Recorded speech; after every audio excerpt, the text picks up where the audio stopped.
კაი გამარჯობა ბატონებო, მაყურებელო.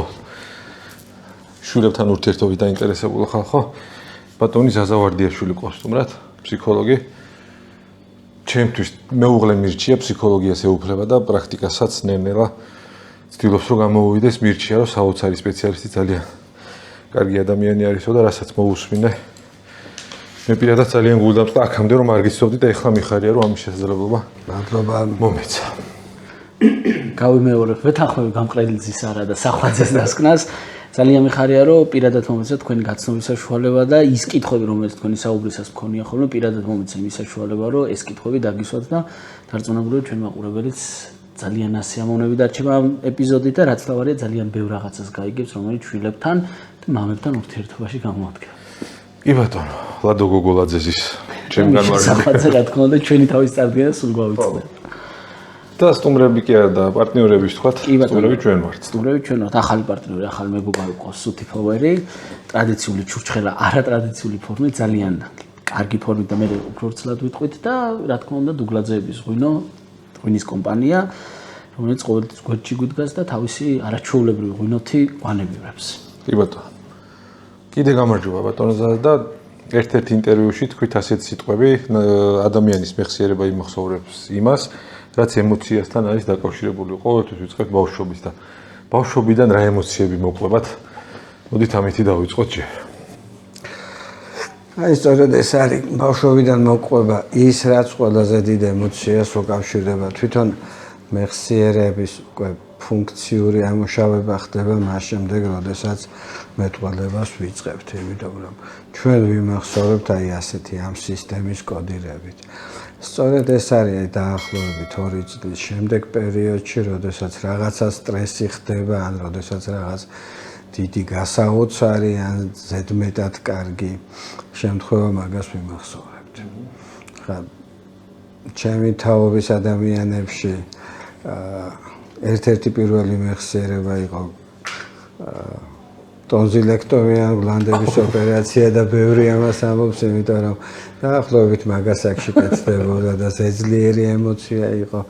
ასევე ბევრი ადამიანი მოგიყვებათ იმ დღეს, როდესაც ბაღში მიიყვანეს, ბევრი მოგიყვებათ იმ დღეს, როდესაც სკოლაში მიიყვანეს პირველი დღე. რა თქმა უნდა, პირველი შეჯიბრი, პირველი მარცხი რაღაცაში, პირველი ურთიერთობა და აი ასე. აი ამ დაგვარად იწერება ჩვენი მეხსიერება. მამასთან ურთიერთობის ამბებს როგორ გაიხსენებდით? და ანუ რამდენად იყო მამა ჩართული შვილების აღზრდის პროცესში? მამა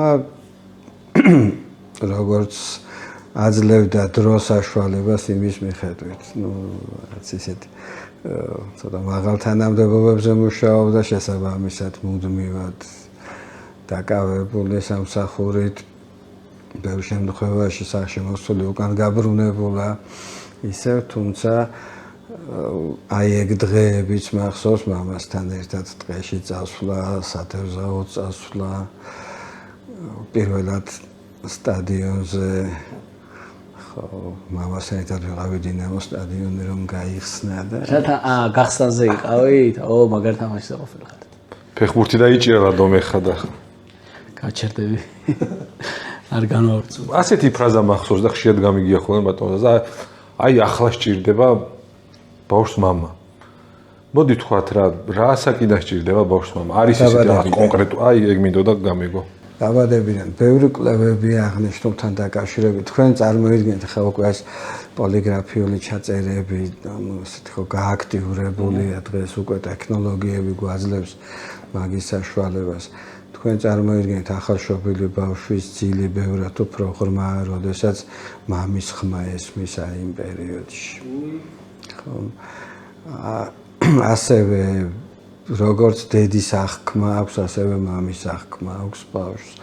ბავშვისთვის მცირე ასაკშივე, ხო, ანუ თითქმის ახალშობილობიდან მამა არის დაცულობის შეგრძნება, ამიტომ მასთან სიახლოვე, ხო, ეს ევოლუციურად ჩამოყალიბდა, ანუ მას ყავს დამცველი, ამიტომ მისი თამაშის არეალიც უფრო დიდდება უკვე 1-2 წლის ასაკში, უფრო თამამად იკვლევს სამყაროს.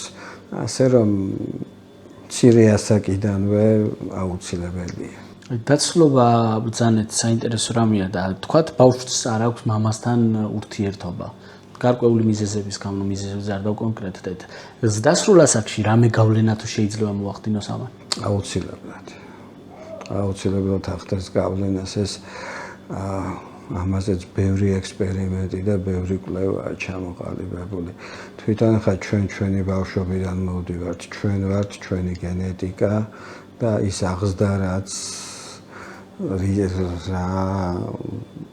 აღზრდაშიც გამოვიარეთ და მოვედით დღემდე. როგორც თქვით, მამა დაცულობის შეგრძნება შესაბამისად მამის გარეშე ყოფნა ნიშნავს სტრესის უფრო მწვავე დახკმას, ბევრი ნეიტრალური სიტუაციის უფრო სტრესული დამოკიდებულებით ახკმას, ხო? ნაკლებ სითამამეს სამყაროს კვლევაში, ნაკლებ სითამამეს ურთიერთობებში იგივე კორტიზოლის, ანუ შიშის უფრო მეტად პროდუცირებას და ასე შემდეგ. ამიტომ უდიდესი მნიშვნელობა აქვს ამას. თვითონვე აფიქსირებენ ამას ბავშვები, რომ მე მამა რო არ ამყავს უფრო უნდა დავიჩაგრო და ასე შემდეგ. ეს უკვე 6-7-8 წლის ასაკში ხდება ამაზე ფიქსაცია. ეხლა საუბრობდით ზუსტად მე და არავის არ განშვით ეხლა მაგის უფლება არ გვაქვს ბუნებრივია, მაგრამ არსებობენ მამები და როგორც მამები პრინციპში ისე დედებიც, მაგრამ რომლებსაც შეუძლიათ შვილები დატოვონ. რა მიზეზიც არ უნდა იყოს, წარმოუდგენელია და დაუჯერებელია ჩემთვის. ზოგჯერ ძალიან ისეთი მიზეზია, რომელიც გაგონებაც კი შოკის მომგვრელი, აი ბანალურ მიზეზს რო ეძახიან და თქმაც კი არ შეიძლება მაგ მიზეზის, რომ მაგის გამო შვილი მიატოვა. ერთ-ერთი მიზეზი და მიზანი რაც დავიწყე, რატომაც დავიწყეთ ეს გადაცემა, ის არის, რომ რაღაცნაირად სწორედ აი მამის როლს გაუსვათ ხაზე, იმიტომ რომ ისეთი ბავშვობა გვაქვს გამოვლელი, პრინციპში პერიოდი იყო ისეთი, რომ სულ სხვა რაღაცაზე იყვნენ მშობლები, გადართულები და მამები მით უმეტეს, მაგრამ რაღაცნაირად გვინდა ხაზი გაუსვათ ხოლმე მამის როლს. მაგრამ ისეც არ გვინდა რომ გამოვიდეს, რომ რატო აკეთებთ გაუქილიკები ვართ ხოლმე, რომ რატომ მხოლოდ მამა. ორივე ერთად არის ალბათ საჭირო, ხო ბუნებრივია და არა მხოლოდ მამა იქ და დედა აქ, ხო ორივე მშობლის მოკლეთის. დედა არის ბაზისური მოთხოვნების დაკმაყოფილება ის დაბადებისთანავე. საინტერესო ასეთი რაღაცა ხშირად მესმის ასეთი რამ, რომ მოყავთ ბავშვები უკვე თინეიჯერები არიან და ფულს მემთხოვს, ისე ამბობს დედა და მამა გვაძლევს და რატომ არ ეუბნება და ასე შემდეგ.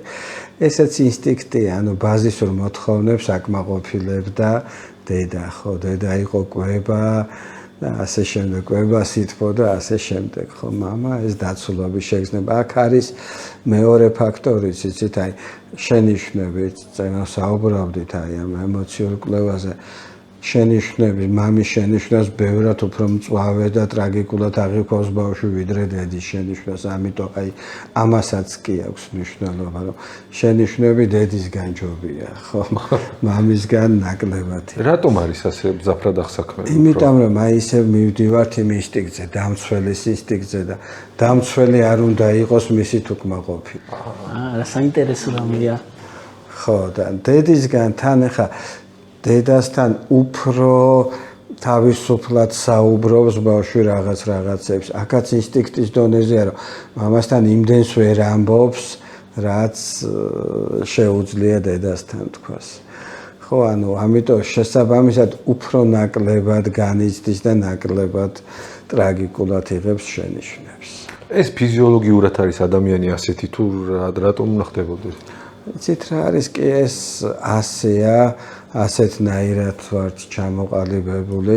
საერთოდ ახლა მამრის როლი ზოგიერთ ცხოველებში ცოტა სხვანაირია, ხო, ეს არის უფრო აი ძალის განსახიერება, რომელიც იცავს ტომს, იცავს ოჯახს, ხო, იცავს იმ პატარებსაც, ხა ტანზანიაში ვნახე ძალიან ორიგინალური რამ, რომ ველზე ჯოგი მაიმუნების და ბავშვები შუაში და გარშემო ეს ძლიერი მამრები. დაცულობის წრეს ქმნიან ერთგვარ. ხო, აი წრე, ხო, აი გარშემო ეს წრე ესეთი საინტერესო სტრუქტურა იყო რა, აგებულება იქაც კი ეს დამცველის ვარიანტი და დამცველის როლი.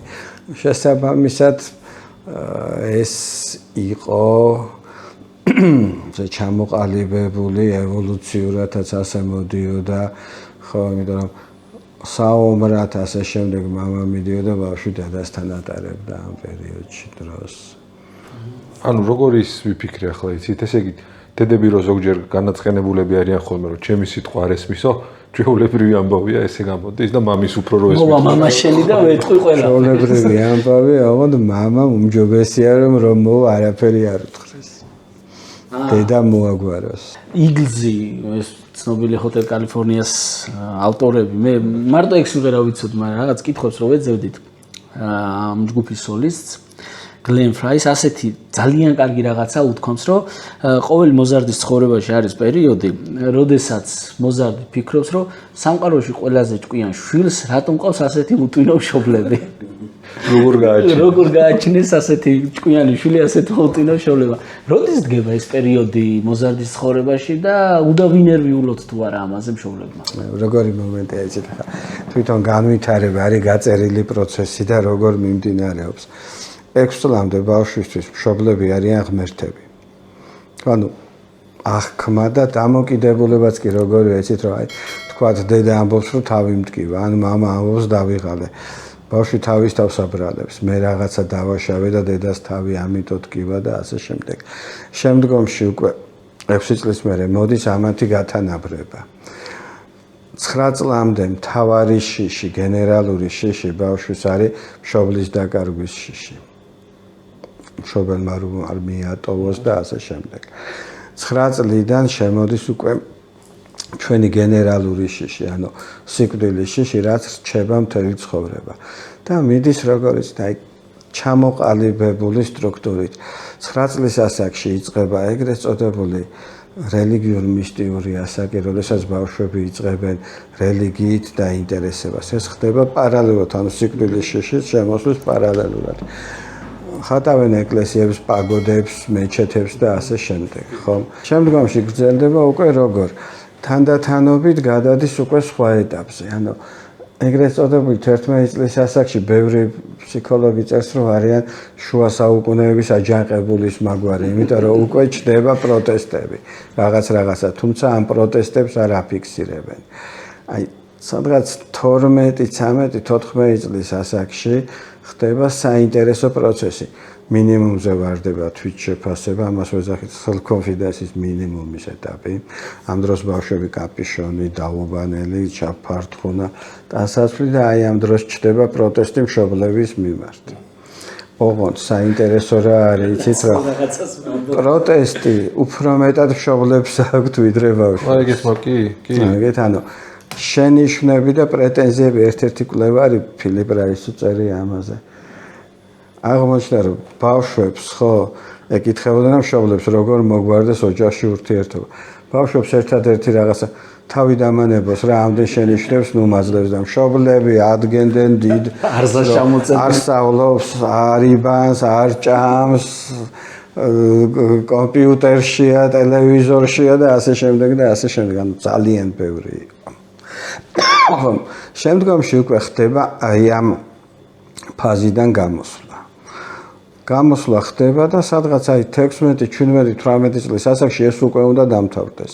ოღონდ თუ აი ამ 12-დან 15-მდე არის ზედმეტი შენიშვნები და ძალიან ბევრი აუტანლობა ამ ყველაფრის, აი იქ ხდება ფატალური შედეგი. იქ მიდის ძალიან ცუდად საქმე, ხო? აი იქ უჩნდებათ აი ეს ხო იქ ყალიბდება ეს მტრობა და ასე შემდეგ, ხო?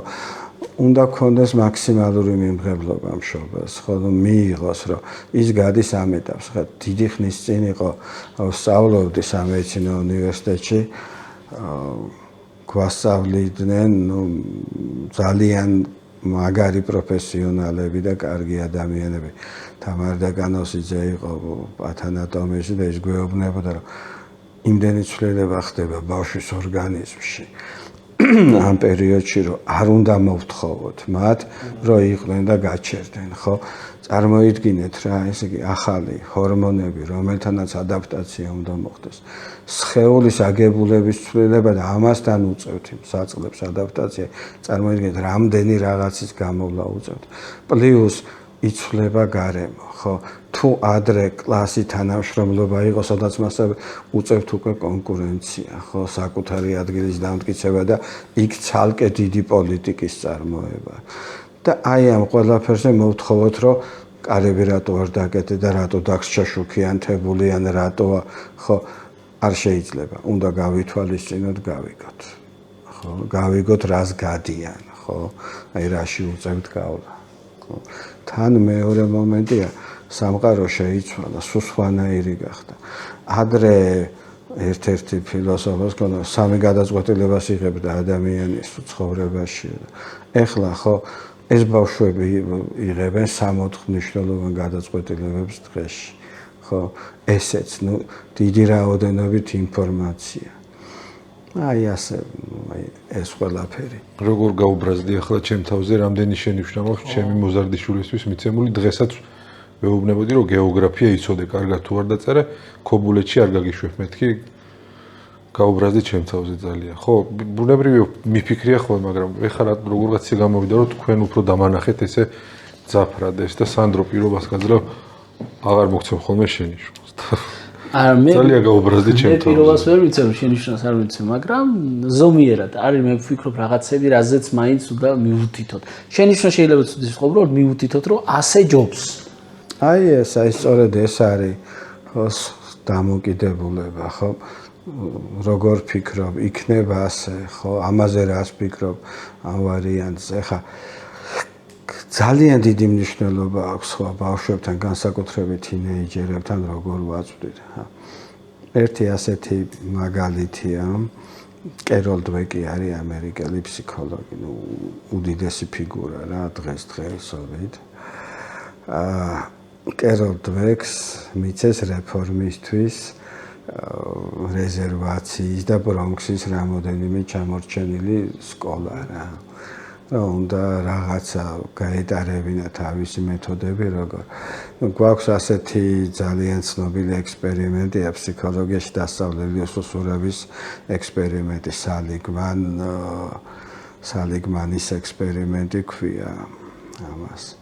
და ნუ აი მაგის გამოყენებით გააკეთა ერთი ცვლილება 13 წლის ბავშვებთან.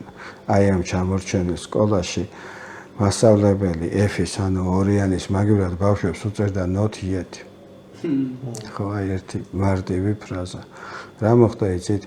ამ სკოლის ბავშვებმა ნაციონალურ ტესტებში Microsoft-ის სკოლის ბავშვებს აჯობეს.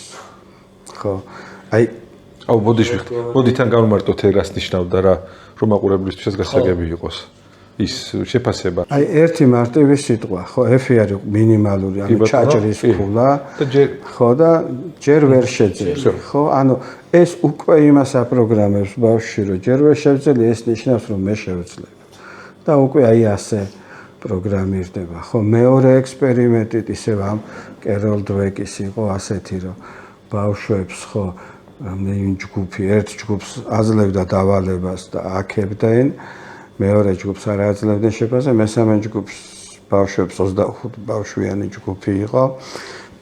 როგორი დამოკიდებულება ისეთ, რომ აი ესა და ეს და ეს კარგად გააკეთე, მაგრამ აქ უფრო მეც ველოდები შენგან. აი გაფრინდა შედეგიანობისთვის ეს მესამე ჯგუფი. აი იგივე ჩვენ ბავშვებთანაც იგივე რო გავაკეთოთ, ხო? შენიშვნის მხრივ, ხო? ნუ ჩამოვაგდებთ რა მათთვის შეფასებას, უთხრათ რომ აი ეს შეგიძლია, ძალიან კარგად გამოგდის და მოდი რა აი ესეც გავაუმჯობესოთ ბარემ, იმიტომ რომ მე მჯერა რომ ესეც შეგიძლია, ხო? აი ასეთი დამოკიდებულებით. რა კარგი იქნება ჩვენი მასწავლებლებიც რო ასეთ დამოკიდებულებით იყვნენ ბავშვებთან და მასწავლებლებამდე რადგან ჯერ პრობლემა უნდა შევძლოთ. პრობლემა უნდა შევძლოთ. თან მარტივი არ არის. მასწავლებლებსაც ევალებათ ახლა ბატონმა საზამრას ბრძანა მასწავლებელმა გააკეთა რომ ჯერ ვერ და ბავშვმა რო ნახა ეს შედეგი, ჩათვალა რომ მომავალში შეძლება. მასწავლებელმა დაიწყო და მასწავლებელმაც უნდა მისცეს რაღაცა მაგალითი ბავშვს და мотиваცია რომ სწავლა გაუჩნდეს და არ უთხრას რომ შენ ამას მაინც ვერ ისწავლე. რაც სამწუხაროდ დღეს ბევრ სკოლაში ხდება. ხო, თუმცა არ იცით საბედნიეროდ ის სკოლები, რომლებიც ითვალისწინებენ, ეძებენ საოცრად კარგი ეფექტია ბევრ სკოლაში ეს ახალგაზრდა მასწავლებლები ბევრად უფრო პროფესიონალურად უდგებიან ამ ყველაფერს, ინტერესდებიან, აქვთ კონტაქტი ფსიქოლოგებთან და ამ ხრივ იმედიანად შეგვიძლია ვიყოთ უკეთესობისკენ მივდივართ. ჩემი შვილის ბაღის მასწავლებელზე, ქალბატონ ნატოზე, რომელზეც აღფრთოვანებული და ვოცნებობ, რომ ისინი სკოლაშიც ეგეთი მასწავლებლები შეხვდეს. ძალიან დიდი ხანია ბაღში ასწავლის და მიუხედავად ამისა, 3 წელი შეხება გვაქვს ამ ადამიანთან. დღემდე არ შეუწყვეტავს ცოდნის გაღრმავება. იმ დღეს მეუბნებოდა, რომ ერთ-ერთ უნივერსიტეტში ვიყავი და ვესწარი ინკლუზიური სწავლების ახალ მეთოდებს, ანუ ასაკოვანი ქალბატონია უკვე, მაგრამ მაინც სუცდილობს, რომ სიახლეს ფეხი აუწყობს, ეს სიახლე ბავშვებთან სწორად გამოიყენოს. ბედნიერი ვარ, რომ ჩემი შვილი ქალბატონ ნატოსთან სწავლობს. მოგითხრა ქალბატონ. ისევ ამ ასაკს დაუბრუნდები ბატონო ზაზა, რაც ახსენეთ 6 წელიო, როცა ღმერთი არისო, ბავშვისთვის შობელი, მე 6-დან 9-მდე ეშინიათო დაკარგვის შობლების. ხო არა, დაკარგვის 0-დან ბოლომდე ეშინიათ, უბრალოდ მთავარი შიშია, 9 წლამდე არის მთავარი შიში, ნომერი პირველი შიში. ანუ რომ განმარტოთ როგორ არის, იცით რომ აი მაგალითად ერთ-ერთი მეუბნებოდა რომ ჩემი 5 და 6 წლის შვილები ლაპარაკობდნო ასეთ რაღაცასო რომ ერთ-ერთი მათი მეგობრის დედა ავარიაში მოყვა, საავადმყოფოში იწვა. ეს ბავშვები ლაპარაკობდნენ რომ საწყალის სანდრო ეხლა ვინ უვლის და ვინ უკეთებს რაღაც ხო ანუ საწყალის დედა კი არა, ვინც ავარიაში მოყვა საწყალი. მიხვდით ხო ანუ მუდმივად არის ამაზე, ხო აქცენტი, ანუ შობელზე.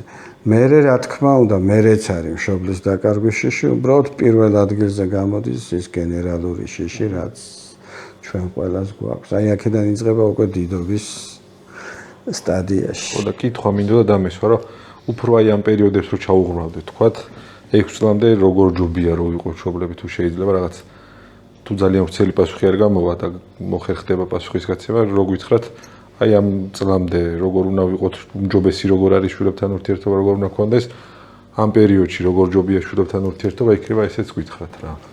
ცით რა არის ხა თვითონ ასაკობრივი რომელი ასაკიც არ უნდა იყოს ხა ბაუმრიდი ასეთი ფსიქოლოგი რომელსაც მთელი მსოფლიო შემოიარა რომ აღზრდის სტილები შეესწავლა რა. 3 სტილი გამოყო. ავტორიტეტული, ავტორიტარული და არა თანმიმდევრული. ყველა ქვეყანაში სადაც არ უნდა აი ეს 3 სტილი. ხო, რა ასაკშიც არ უნდა იყოს ჯობია რომ აი ამის მიხედვით მიუდგეთ. ახლა არა თანმიმდევრული არის ხანსჯიან, ხანყურადღებას არ აქცევენ და ასე შემდეგ და ნუ პოტენციური ლუზერი და ვიღებთ. ავტორიტარული სტილი არის მკაცრი აღზრდა. გამოდის, მოკლედ რო ვთქვათ, გამოდის კარგი, უმეტეს შემთხვევაში კარგი კანონმორჩილი ადამიანი, ოღონდ ინიციატივა, რომელიც აი სხვას ელოდება, სხვამ უნდა აღმოაჩინოს, სხვამ უნდა დააფასოს და ასე შემდეგ. ავტორიტეტული აზრით, როდესაც ასე ვთქვათ, ახსნაგან მეგობრული და ესეთი დამოკიდებულებით გამოდის ადამიანი, რომელიც 9 ჯერ წაიქცევა 10 ჯერ ადგება რა, ანუ დამოუკიდებელი ადამიანი, რომელსაც ბევრის მიღწევა შეუძლია ცხოვრებაში. ამიტომ ნებისმიერ ეტაპზე ხო ავტორიტეტული აღზრდის სტილი. ეს რას გულისხმობს?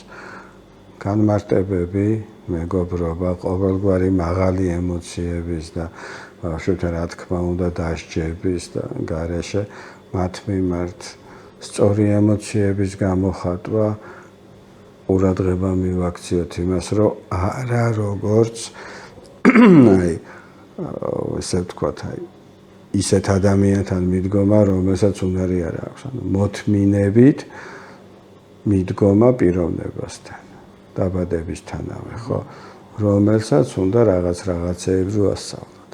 ნებისმიერ ასაკში არის რაღაცეები, რაც ბავშვებთან არ უნდა გავაკეთოთ. მაგალითად ბავშვის ემოციაზე რაც მწვავედ მოქმედებს, აი ეს არის სხვასთან შედარება. ხო, კატასტროფა, პირობის არ შესრულება, როდესაც პირდები და არ უკეთებ. ხო, იმიტომ რომ არ დავპირდეთ, მაგრამ თუ დავპირდებით გავაკეთოთ. ვაჭრობა და წინასწარ, ხო, აი მუქარის ტონით შეპირება, რომ თუ ამას გააკეთებ, ამას გაგიკეთებ. ესეც ბავშვზე და მის ემოციებზე საკმაოდ ცუდად მოქმედებს. ხო, აი ეს არ არის რთულად შესასრულებელი, ხო, ესეთი ზოგადი დებულებებია, ხო. შენიშვნები და ბევრი ესეთი ზედამხედველობაც არა, რომ ბავშვს არ გაუჩნდეს იმისი, რომ სამყარო საფრთხეა და ხო, რაღაცა საშიშია. სამყარო საფრთხე მაგის განცდა რომ არ გაუჩნდეს ბავშვს. ზოგჯერ არის ხოლმე ბატონო ზაზა, რომ ბავშვი ყველა კრიტერიუმით ძალიან ცუდად იქცევა. ამ შემთხვევაში ნუ კაი, შევიკავოთ როგორღაც თავი, მაშინ როგორ მოვიქცეთ? უბრალოდ უთხრათ, რომ აი შენ არ მოიქეცი სწორად და ეს არის გამოსავალი? კი, რა თქმა უნდა, ჯობია რომ იმ მომენტში საერთოდ არ მიუქციოთ ყურადღება, უბრალოდ გააჩნია რა არის და მე შესაბამის მომენტში უთხრათ, ოღონდ მხოლოდ და მხოლოდ ერთხელ თქვით, მაგრამ მნიშვნელოვანი აქ რა არის, იცით რომ კარგად მოქცევის შემთხვევა აღუნიშნოთ და აღუნიშნოთ, ხო? ანუ განმარტებებით, იგივე საჩუქრები, როდესაც რაღაცას ჩუქნით, სულ პატარა საჩუქარი იყოს, ეს იმიტომ რომ აი აქა და აქ ესა და ეს კარგად გააკეთე, იმიტომ მას ჩვენ კი არ ასე ვთქვათ, გავიღეთ მოწყალება, მან ეს გამოიმუშავა და დაიმსახურა თავისი სწორი და კარგი ქცევით. და მე უკვე იმ კარგ საქციელს კიდევ რო გაიმეორებს, არ ექნება საჩუქრის მოლოდინი? თუ იმ კარგ საქციელს გაიმეორებს და იმსახურებს, საჩუქარი უნდა მიიღოს. რა თქმა უნდა, ხო როგორი მომენტია იცით, აი ნებისმიერ შემთხვევაში ხო შენიშვნები და შენიშვნების მიცი მაინც რასაც ვამბობთ ნოტიეთ, ხო ხა ისეთი ფორმით უნდა იყოს, რომ მისთვის შეფასებაზე არ მოახდინოს, ხო ეს ზეგავლენა, იმიტომ რომ ბავშვი თავისებურად ხსნის ყველაფერს, ხო მაგალითად ელემენტარულად ვეუბნებით, რომ ჩქარა გაინძერი დროზე, ხო ну ეს ბავშვი აღიქვას რომ ის ვერ აკმაყოფილებს იმ სტანდარტებს რაც უნდა იყოს ხო ანუ აი ესეც კი მოქმედებს ემოციურად აუ რამდენჯერ ვთქვა ჩემი შვილისთვის ცოტა სწრაფად მეთქი იმიტომ რომ ძალიან ნელა როცა მე ვაგვიანებ მგონია რომ სამყარო ნელა იქცევა და მათ შორის ჩემი შვილის და ხშირად მithქვამს სტატები რომ ცოტა სწრაფად და ანუ შევწყვეტ აი ასეთმა უცხინარმა შემთხვევებმა შეიძლება უარყოფითი გავლენა მოახდინოს ბავშვზე ბატონო კი რა თქმა უნდა საერთოდ რო ვერ ხვდებით რომ თურმე ცუც ვაკეთებ ბიჭო დროზე გადმოადგი ფეხი ხო აი ზუსტად და თურმე არ ვიცი ანუ ესეც ეს არის რომ ესე იგი შეიძლება ამ ყველაფრის სხვანაირად ხო აი მაგალითად უფრო სწრაფადაც შეგვიძლია ხო ანუ მანდაც რაღაც ახალისების ის რო ჩავთვალე. ხო, ანუ შენ იმის შესაძლებლობებს ხას უზვამ რომ შეუძლია. ხო, მას ეს შეუძლია. მას ეს გამოუვა. საინტერესო რამეა ძალიან ეს ფსიქოლოგი და გენეტიკა მომწონს კიდე ძალიან ყველაფერი რო გენეტიკასთან მიდის. იმოქმედა ამ ყველაფერმა ჩემო. ბატონო ზაზა, სამხრეთ კორეელ ფსიქოლოგებმა ასეთი ექსპერიმენტი გააკეთეს. არ ვიცი ქვეყანას სწორად ვამბობ თუ არ, მე მგონი მანდ იყო რომ შედარება გააკეთეს, როდესაც ქვეყნის პარლამენტში ხდებოდა რაღაცა ჩხუბი და ეს ეთერში გადმოიცემოდა და სკოლებში მატულობდა აგრესია. ზოგადად რამდენად მოქმედებს მოზარდზე ასეთი გარემო? გიცით რა არის ბავშვის სწორედ ასეა ბავშვის აღზრდის პროცესი, მისი ზრდა მიმდინარეობს დაკვირვებებით. ხო 75% უნარების ბავშვი დაკვირვებებით იღებს ოჯახის წევრებზე, გარემოზე და ასე შემდეგ. ცნობილი ბანდურას ექსპერიმენტი ასეთი, ოთახში იდო დიდი თოჯინა, ბავშვი ხატავდა, შედიოდა ვიღაც უფროსი ამ თოჯინას ურტყავდა, გადიოდა ეს. ბავშვი დგებოდა, მიდიოდა, იგივეს იმეორებდა და გამოდიოდა. ბავშვებს აქვთ ეს ტერმინებიც კი ხა ჩვენთანაც ხშირია, როდესაც რაღაც აგრესიული მომენტებია, ჩხუბებია, სალანძღავი სიტყვები ისეთი სიტყვები შემოდის ხოლმე ბავშვების ლექსიკონში, რაც თქვათ მივიწყებული იყო, ვიღაც ახლა 60 მიღწეულმა პოლიტიკოსებმა ლანძღეს ამ სიტყვებით ერთმანეთი და უცბად შემოვარდა უკვე ბავშვების ლექსიკონში ეს სიტყვა. კი, სხვათა შორის აი კორეაში ამის მერე მოხდა ასეთი რაღაც, რომ ეს რო წარუდგინეს იქ პარლამენტარებს, ხო ხალხმა დაიფიცა, რომ არ ვიცოდითო ასეთი გავლენა თუ ქონდაო და всё, რჩებითო რა ეს აღარ იქნებაო. აღარ არის. ანუ შეწყვიტეს, ხო, რომ გაიგეს რა ხდებოდა, შეწყვიტეს ეს ყველაფერი. ბუნებრივია ანალოგიური გავლენა აქვს მსგავს შემთხვევებს ქართულ ბავშვებზე. რა თქმა უნდა. რა თქმა უნდა, ყველა ქვეყანაში. ბავშვები აი საოცრად აკეთებენ ქცევის კოპირებას. თან ამას აკეთებენ რაღაც აი ბევრ შემთხვევაში ინსტინქტის დონეზე, ანალიზის გარეშე. ხო, ამიტომ შეიძლება ეს გაიმეოროს. თუმცა აი ამ ხრივაც პოზიტიური ქცევაც, ხა აბსოლუტურად არალეგიტიმურია, როდესაც მშობელი ბავშვს უყვირის, რომ ტელეფონი დადე, როდესაც ბავშვი ხედავს, რომ მას ტელეფონი უჭირავს უსასრულოდ დიდი რაოდენობით. სხვათა შორის კითხვაზე რო გვიკითხავს ხოლმე სხვადასხვა სტუმრებს, როგორ შევაყვაროთ ბავშვს კითხვა. ყველას პასუხი ერთია. შენ თვითონ იკითხე. თვითონ წაიკითხე, კი, ხშირია, მე ხა ცოტა ხნის წინ იყო მასე მოიყვანეს. არ უნდა მეცადინეობა არ ჯდება. ებუთხარი, მოდი მეთქი რა. ვინახარ სახში დედა, ბებია, მოდის მამა. კითხვა მეთქი რა, რომ დაინახოს. მეორე დღეს ბავშვმა თვითონ აიღო წიგნი და დაჯდა. აი ასეთი ზეგავლენა აქვს. ზოგჯერ გაუცნობიერებლად რამდენ რაღაცას არ ვაკეთებ. ზოგჯერ კი ეხლა რო ფიქრობს, ცუდად ვიქცევ იმე. ხო, რომ ბავშვი კაი გზისკენ გაუშვათ და 6 წლიდან იწყება ბავშვის ცხოვრებაში კიდევ ერთი აი ესეთი გადადის კონკრეტული ოპერაციების სტადია, სეცახ და პიაჟე ამას, ანუ ყველა კულტურაში ბავშვი იწყებს იმ უნარების გამომუშავებას, რაც იქ არის დამახასიათებელი, ანუ ამაზონის ჯუნგლებში შუბის და ისრის გაკეთებას ცდილობენ, რომ ისწავლონ ეს და მაშინ ფიჯი და იქით თევზაობას და ასე შემდეგ, ხო, ჩვენთან უკვე სამსახურის ვარიანტში სკოლა. ანუ მათში ჩადებულია ეს. ხო, უკვე 6 წლიდან. უბრალოდ სწორადაა საჭირო ამ დროს. ბატონო, არანორმატიული ლექსიკა ახსენეთ ის რო გაიგებენო.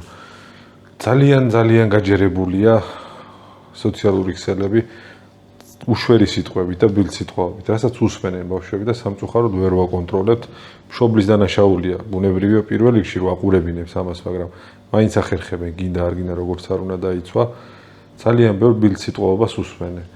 რა ვიცი, რა გავლენას ახდენს ბავშვზე, ეს უბრალოდ უზრდელდება თვითონ თუ კიდე შეიძლება არ ვიცი, უფრო შორს წავიდეთ. ვიცით რა არის, აი სწორედ ეს არის ხა რაღაცეები უნდა მივიღოთ ისე რომ რაც არ უნდა მოვიდომოთ, ბავშვს ვერ დავიცავთ ასეთი ინფორმაციებისგან, ვერ დავიცავთ, იმიტომ რომ ყველას აქვს ტელეფონი, ყველას აქვს პლანშეტი სკოლაში თვითონ თქვა რაღაც ფილტრს დაუყენებ 20 ბავშვიდან ერთი გამოჩნდება ვის ტელეფონშიც ფილტრი არ იქნება მაინც უყურებენ და მაინც უბრალოდ აი აქაც ყველაზე მნიშვნელოვანია რომ თვითონ მშობლისგან იყოს მომზადებული ისე რომ მისგან მიიღოს განმარტება რა არის კარგი და რა არის ცუდი ხო ახლა მაგასთან დაკავშირებით ძალიან მარტივი რაღაცეებია ნუ ერთ-ერთ ქვეყანაში დაიწყეს ასე რომ როდესაც ეუბნებოდნენ სკოლაში რომ როდესაც ადამიანი ამბობს უცენზურო სიტყვებს, ეს ნიშნავს, რომ მას ლექსიკა არ ყოფნის სიტყვების, რომ სწორად ისაუბროს და ამიტომ ის ვერ არის განვითარებული და იმიტომ იყენებს ამ ყველაფერს. აბსოლუტურად შეიცვალა დამოკიდებულება და ბავშვები აღარ იყენებდნენ. ხო, არანაირი ძლიერი მეთოდი არ ყოფილა? ხო, ნუ მოხდა ასეთი რაღაცა, ასეთი ჩარევა.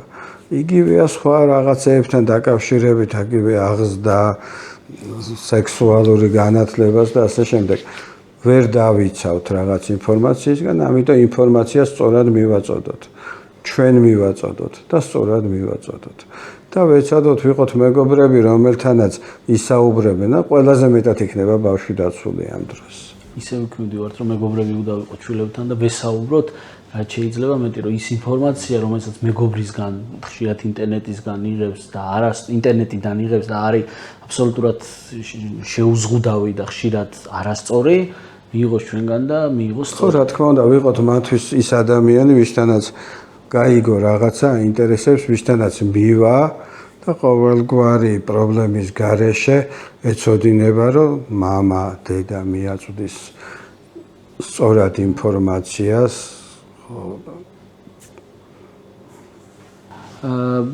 ზოგადად საიდან ჩდება ბავშვებში აგრესია და რატოა თითქმის ყველა მოზარდი რაღაც ბულინგისკენ მიდრეკილი? ცით რა არის ხა თვითონ აგრესიასთან დაკავშირებით ხა მე ეტოლოგი ვარ დიდ პატივსცემამ მიმართულებას და მან გვაქვს კონრად ლორენცი ნობელის პრემიის ლაურეატი მისი სიტყვები რომ აგრესიის მიზეზი არის ფრუსტრაცია. ხო ზოგადად ხო რაღაცა იმედგაცრუება, რაღაც მოთხოვნების ვერ დაკმაყოფილება და ასე შემდეგ. აი წეგან საუბრობდით. ხო, როგორი რაღაცა სტრესის განმარტება არის ასეთი რომ სიტუაცია, როდესაც ცოცხალ ორგანიზმს უწევს ცვლილებებთან ახალი ადაპტაციის გამომუშავება, ესაა სტრესი. წარმოიდგინეთ, რომ მოზარდებს უწევთ თავისი სხეულის ცვლილებებთან ადაპტირება, ჰორმონებთან ადაპტირება, რომლებიც საშინად მოქმედებენ ფსიქიკაზე. დღეში ხო 19-20 ჯერ ეცვლებათ ეს. და აი წარმოიდგინეთ ახლა მათი მდგომარეობა. შემოდის ტესტოსტერონი ბიჭებში, გოგონებში, ესტროგენი, პროჟესტერონი, ხო, იცვლება სხეულის აგებულება, ხო, მუდმივი დეფიციტი აქვთ მაგნის, კალცის, ყველაფრის. ხო, ну, იმიტომ რომ ზრდას მიაქვს აუცილებლად ბევრი ენერგია. და აი წარმოიდგინეთ ახლა რა პირობებში უწევთ მათ ცხოვრება. რა მდგომარეობაში არიან. პლუს მეორე მომენტი ახლა გვინდა არ გვინდა მშობელსაც აღიზიანებს მათი ზრდა. ქვეცნობიერათაც მოქმედებს ხო მათი ცვლილება, იმიტომ რომ მშობლისთვისაც გარდაიქმნა რა ის ვის ხელმოკიდებული დაყავდა და შეეფერებოდა და შეიცვალა ხო სხვა გახდა. გახდა ის ვისაც ძალიან უნდა მეგობრებთან ყოფნა. ასე შემდეგ და თვითონ მშობელიც უკვე ესეთი შინაგანი ქვეცნობიერი ან ცნობიერი აგრესიით არის მათ მიმართ დამოკიდებულებაში, ხო? ნუ ისინი ბავშვები ამას ვერ ხვდებიან თავიდან უჭირთ უკვირთ რატო, ხო? ადრე თუ ამას ატარებდა, ახლა რატო? ანუ იცვლება მთლიანად ეკოსისტემა ოჯახში. მათ გარემოში იცვლება ეკოსისტემა და აი როგორ უნდა მოვთხოვოთ, რომ სვანაირები იყვნენ. ზოგადად საზოგადოების განწყობაც აგრესიულია. მათ აღიზიანებთ ეს თუმცა ეს არის ურის კოდექსი ჩვენ წელთაღრიცხვამდე 3000 წლის წინ ხო იქ ერთ-ერთი პირველი წარწერა ეგა ჩვენი შვილები არიან რომლებიც ღმერთს განარისხებენ და ღმერთებს განარისხებენ და ისინი დაგვიჯიან და ასე შემდეგ და ასე შემდეგ ანუ იქიდან მოყოლებული. ჩვენ ერთ-ერთ ინტერვიუში გახსენეთ ვიპოვეთ ეგ და საოცარი რამე იყო ძალიან იმოქმედა რა. ჩვენ წელთაღრიცხვამდეც ახალგაზრდებს ლანძღავდნენ და მამათა და ხო ანუ შუამდინარეთში ეგვიპტეში ისრაელის ის რვა რუნები იქ ერთი ტრაქტატია ამაზე და ნუ უი და გუშინ თუ გუშინ წინ შენ მოუკარი ილია ჭავჭავაძის რაღაც ბავშვებისთვის ვეძებდი რაღაცას და ესეთ იმას მოუკარი ილიას წერილი იყო მშობლები ყოველთვის მარცხდებიან შვილებთან. კი რა თქმა უნდა თუ ბრძოლა დაიწყო მშობელმა ყველა ვარიანტი განწირულია დამარცხებისთვის. ყველა ვარიანტი. ამ ბულინგის თემას როგორც ბიჭების ამან ჩაუღრმავდები რა არის ბავშვების კატეგორია რომელიც არ გეგონოს რომ გოგოებში ნაკლებია ბულინგი. ხო, აუ, ეგეც მართალია, ხო. უბრალოდ მე უფრო იცი რა მაშფოთებს ხოლმე ეს ფიზიკური ანგარიშწორება, ჩხუბი მოკლედ რა. არის ბავშვების კატეგორია რომელიც ჩაგრავს და არის ბავშვების კატეგორია რომელიც ამ ჩაგვრაზე პასუხს ვერ აძლევს. აი რა სხვაობა აქ რა ხდება? თანატოლები არიან, მაგრამ ასეთი სხვაობაა ბატონო. ცით რა არის თვითონ ახლა ეს ბულინგის მომენტი აი სწორად თქვით გოგონებში უფრო მეტია იმის ხარჯზე რომ გოგონებში ვერბალურია უფრო მეტი ანუ 18%-ია ვერბალური და 3% ფიზიკური ბიჭებში პირიქით. ხა თვითონ ესეც რაღაცა ესეთი კონკურენციის ინსტინქტის ერთ-ერთი გამოხატულებაა, თვით დამკვიდრების თავისებური ფორმა. რაც შეეხება იმ ადამიანებს, ვინც ბულინგს ვერ პასუხობენ, ამაზეც არის კვლევები, აი დოჯის და სხვების, ვინ არის ეს ჯგუფი? ეს არის ინტელექტუალი ბიჭები, რომლებსაც არ აქვთ სტრატეგია, იმიტომ რომ მათ არ შეუძლიათ, ხო, აი ამაზე პასუხის გაცემა. ამაზეც ზოგი ამბობს, რომ ეს ინსტინქტის დონეზე იყო, იმიტომ რომ ინტელექტი დიდი განძი იყო და ის უნდა გადარჩენილიყო, ამიტომ გაცლის, გაქცევის სტრატეგია უფრო მეტია. არის სხვა ვარიანტები, რომ სხვანაირი თავდაცვის სტრატეგიათა აქვთ ეს შემუშავებული. ხო და აი ასე რა. მაგრამ ძირითადად რაც არის უფრო ეს კატეგორია რა შედარებით ინტელექტუალი ბიჭები, რომლებიც ოჯახში თქვათ მამამ, დედამ, ბიძამ, რაც არ უნდა ასწავლოს, რომ თუ შემოგარტყეს მარჯვენაში, მარცხენა კი არ მიუშიო, შენც ბოდიში და გლიჯეო. რაც არ უნდა ასწავლოს, მოკლედ ასეთ ბავშვს ესეთია და მორჩა. ესეთია და მას უბრალოდ სხვანაირი დამოკიდებულება აქვს, შინაგანად აქვს, ეს რომ ის სხვა კულტურითაა რა, სხვანაირი მიდგომითაა ამ ყველაფრის მიმართ. ხო და ამ შემთხვევაში ხა როგორი მომენტია, ისეთ აქ არის სკოლის ვალდებულება. სკოლამ უნდა გააკეთოს ის, რომ ეს არ ხდებოდეს. უნდა მოთხოვოს მშობელმაც და ასე შემდეგ, ხო, სკოლა არის გარემო, ხო, იქ არის ხალხი, ვისაც ჩვენ საზოგადოება ვქირავთ ჩვენი შვილების განათლებისთვის და გვაქვს უფლება, რომ მოვითხოვოთ, რომ არ ხდებოდეს ესეთი რაღაცა. თვითონ აი დოჯი ვახსენე, დოჯის კვლევა იყო, რომ როდესაც მასწავლებელი კლასის თვალწინ რომელიმე ბავშვს აქებდა, ეს ბავშვი 2 კვირიდან 1 თვემდე პერიოდი იყო აგრესიის ობიექტი კლასელების მხრიდან. ამიტომ ამერიკამ შეცვალა ეს კანონი. სხვათა შორის ჩვენი განათლების ამის რომელიც ეს კანონი მიიღო, რომ ერთ-ერთზე უნდა ხდებოდეს მასწავლებლის ბავშვთან კომუნიკაცია, შენიშვნის მხრივაც და ისეც.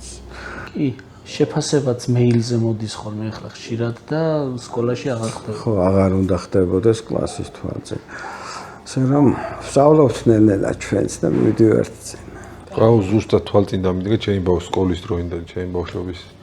აი შეხედეთ ამას და მიბაძეთ ამას და კი, ქონდა ხოლმე და იყო. ხო და ეს იქოლებოდა, ჩაიქოლებოდა, ვისაც გარიყული იყო ხოლმე მინიმუმ. კი. კარგა ხანი. ბატონო დასაწყისში ვთქვით რომ მეგობრები ყავს, გადმოდა მიშოვს შენს გვერდით ეს. ესე იგი კომპანია დუგლაძეების ღვინო, არაჩვეულებრივი ღვინო გამოგვიგზავნა ჩვენი სტუმრებისათვის და მინდა რომ გადმოგცეთ ღვინო შეწარადგინე. წინანდალი 2023 თეთრი მშრალი. დიდი მადლობა. ერთ-ერთი ჩემი ფავორიტია სხვათა შორის და შენი ფავორიტი რომელი ღვინო არის? როგორც ფრანგები ამბობენ, ღვინოს კი გეცოდინებათ, მაგრამ ყინული არ მიაკაროთო. ხო. რა უნდა ისე ღვინოში? რა თქმა უნდა, არაფერი არის საქმე, იმიტომ იყო მარან ცივა ადგილას, რომ ღვინო მუდმივად თავისი ბუნებრივი ტემპერატურით ყოფილიყო გრილი. ფრაჯული მარანი. მეორე საჩუქარიც გადავცეთ ბატონ ზაზას. კი ბატონო. ეს არის სუთი ფაუერი, ასეთი ჩურჩხელები, შოკოლადის ჩურჩხელა თუ გიჭამიათ. ბროწეულის ბროწეულის არც ვერ გამიშვა. ხო, აი ბროწეულის ჩურჩხელა, ეს შოკოლადის ჩურჩხელა და ეს სტანდარტული, ძალიან უცნაური ასეთი პატარა კუბიკების შეფუთით არის, ძალიან გემრიელია და ასე რომ შეგიძლიათ დააგემოვნოთ. დიდი მადლობა. კი ბატონო. იყოს ასე ხო. იგა.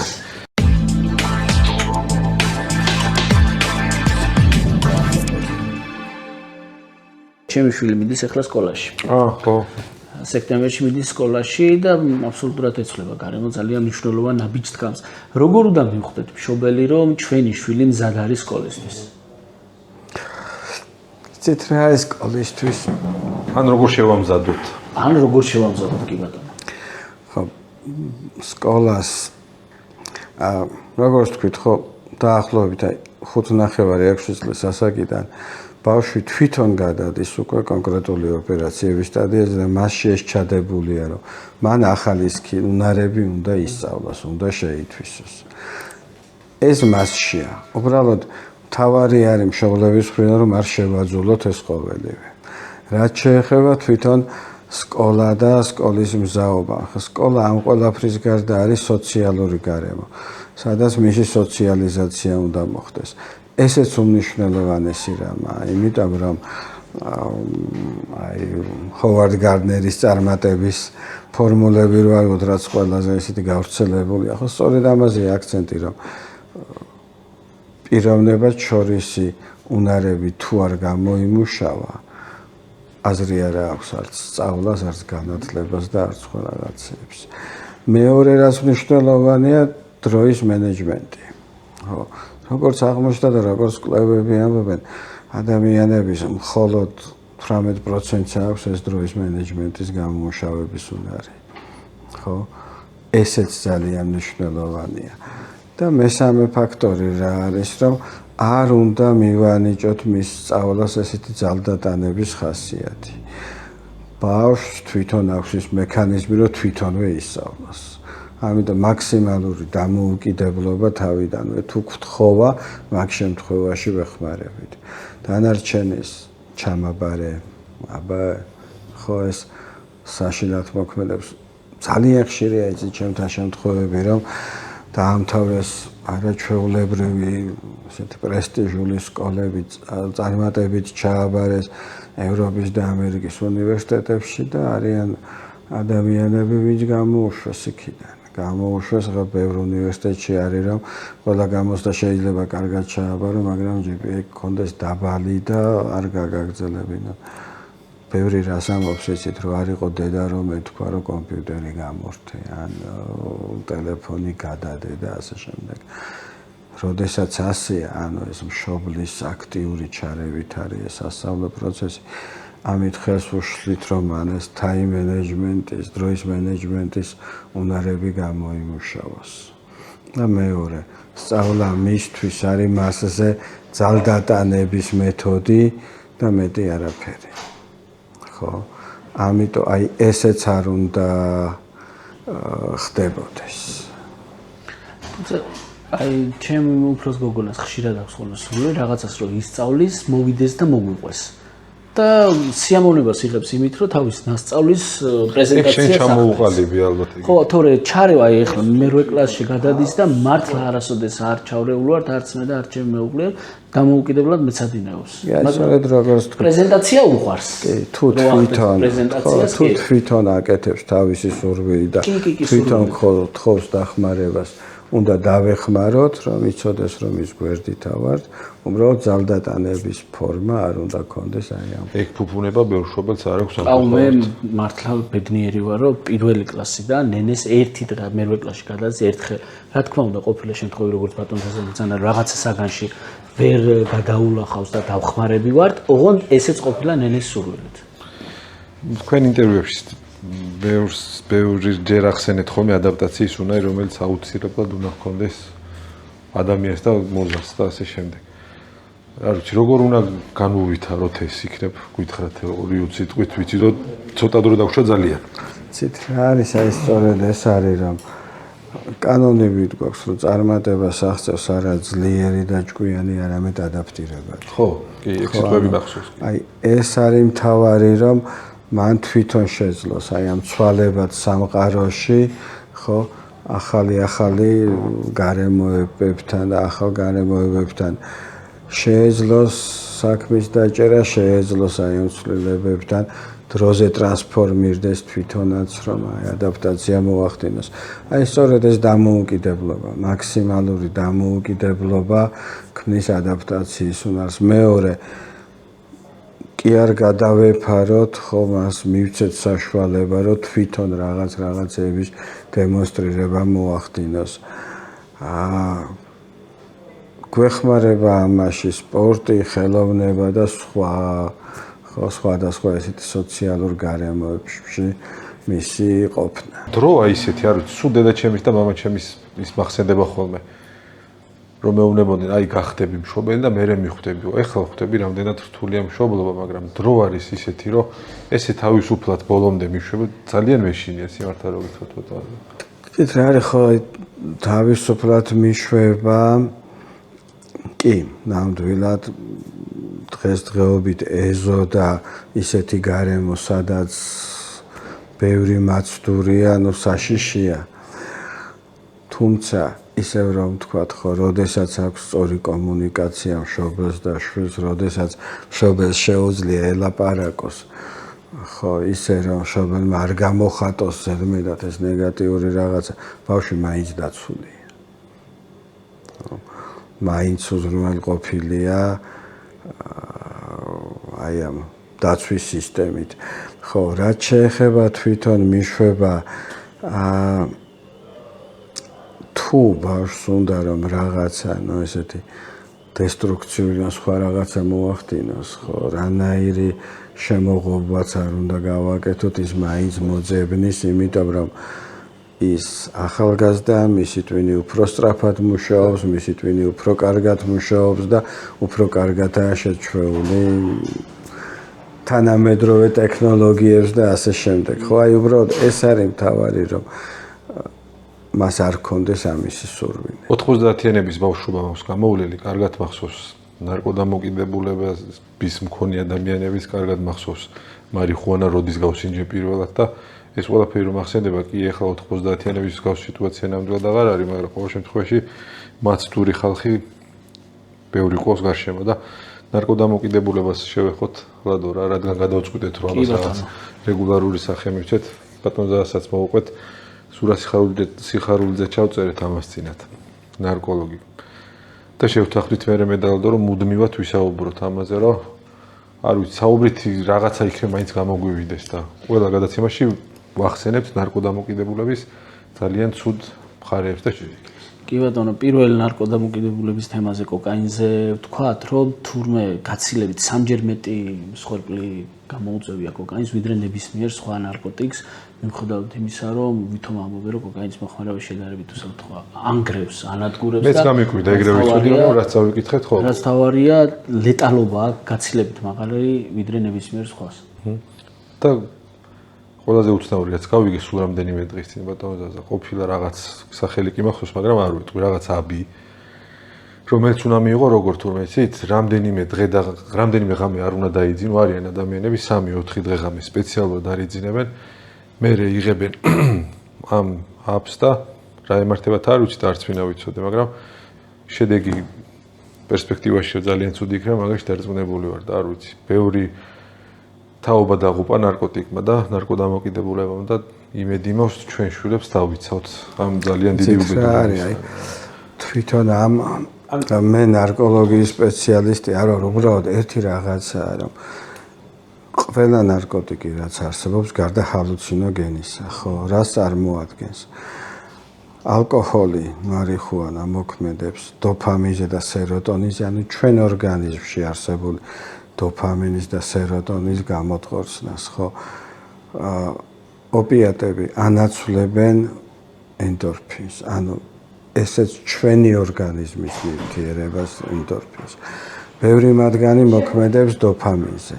ანუ არის დოფამინერგული საშუალებები, ხო, ანუ დოფამინის რაოდენობას წევს. ანუ ყველაფერი, რასაც ისინი ეს ადამიანები მოიხმარენ, გარედან იღებენ, ეს ჩვენ გვაქვს. ჩვენ გავააქტიუროთ, ხო, აი ვაცხოვროთ ისე, რომ კონდეს რაღაც, აი მაგიტოა ეს სრულფასოვანი ცხოვრება, ხო ხა? რაღაცეებში გამარჯვებას, ხო, ზუსტად იგივე. ფეხბურთში გამარჯვებას, ხა, ვერც ერთი ნარკოტიკი ვერ მიცემს ისეთ სიამონებას, რაც ხვიჩაკვარაცხელიას ჰქონდა რამოდენიმე ისე ფეხბურთთან მივედით ვიჩო და ნებისმიერი რაღაცა, ნებისმიერი სპორტი, ოლიმპიადაში გამარჯვება და ასე შემდეგ. აი სწორედ ეს არის, აი ამ კუთხით რომ მივდგეთ და ერთი რაღაც კიდევ. ისლანდიაში იყო კატასტროფული სიტუაცია ნარკოტიკების მხრივ.